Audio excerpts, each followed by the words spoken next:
Hello, welcome to remoteworkadvocate.com.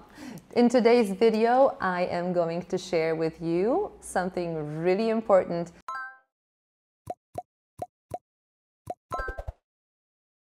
Very important in the era of remote work, hybrid work. What is it? It's obviously how to master asynchronous, async collaboration. So it seems like a magic word, okay? Async, asynchronous. I remember Googling it in 2019, 2018, before the world started talking about remote work. There wasn't much available, but it's really no rocket science. Trust me on that. I'll tell you which steps you, yourself, your team, your company should make to really make sure that you get an asynchronous first mindset. Why is it crucial? What does it mean to be asynchronous? Well, it means that not everything needs to happen in real time. One of the most common challenges that individuals and companies share with me is the fact that there are too many meetings. We get stuck in meetings every day. But that's not work, right? It's part of our work, but we need to be productive otherwise as well. So now, how can we make it happen that we don't have to meet for each and every single thing? So the first golden rule that you always have to keep in mind to make it work is documentation. If you foster a culture of documentation, of documenting everything that it's done, from projects that are being managed, from knowledge, having a knowledge base, information, everything written down in the right order, then it's going to be easy to start doing things asynchronously. Why?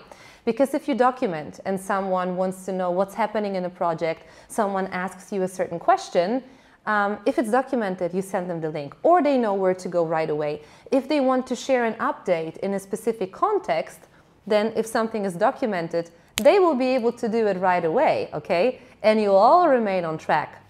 But if it's not documented, then, well, what do you have to do? Of course, meet and of course discuss. Whether it's a phone call, whether it's a message sent on Slack, Discord, MS Teams, I don't care, okay? You still will be waiting for a response because it's going to limit your ability to proceed with your tasks. So remember, documenting first, okay? So that everyone knows where to find the right information and also how to keep track of projects. And then the second thing is proper communication. Some call it over-communication, but not over-communication in a negative sense. So if you look at over-communication negatively, that would mean that there will be tons of messages everywhere and we'll get lost. It will be chaos. What we are willing to avoid is chaos. Over-communication or great communication is the second principle rule that you have to keep in mind if you want to master asynchronous collaboration. That means that you're going to think precisely about the message. Who is the receiver of your message? Why are you sending it? What do you expect?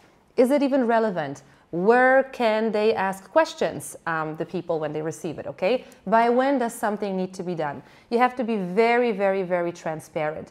And all the messages that you're sending out, they are being justified by whatever it's documented. If you're going to be very precise in your message, okay, but it won't be documented, you're going to have to meet again, okay? It's a vicious circle.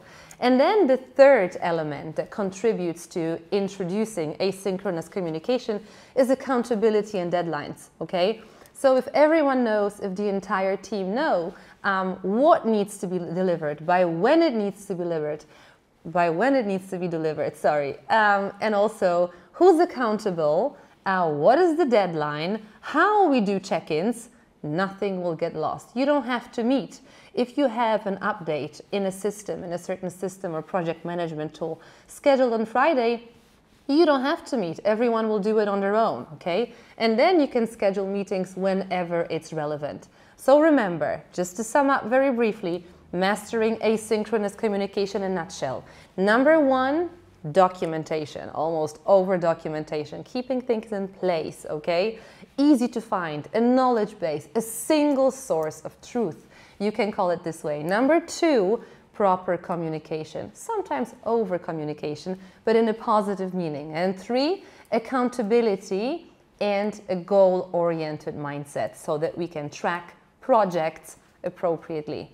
I hope that helps to start with, and definitely if you're interested to get to know more, and there is more to know about it, feel free to check out the website remoteworkadvocate.com, the blog, tons of articles that I publish, and also content being released regularly on social media. Thank you so much for watching, and I hope that helped.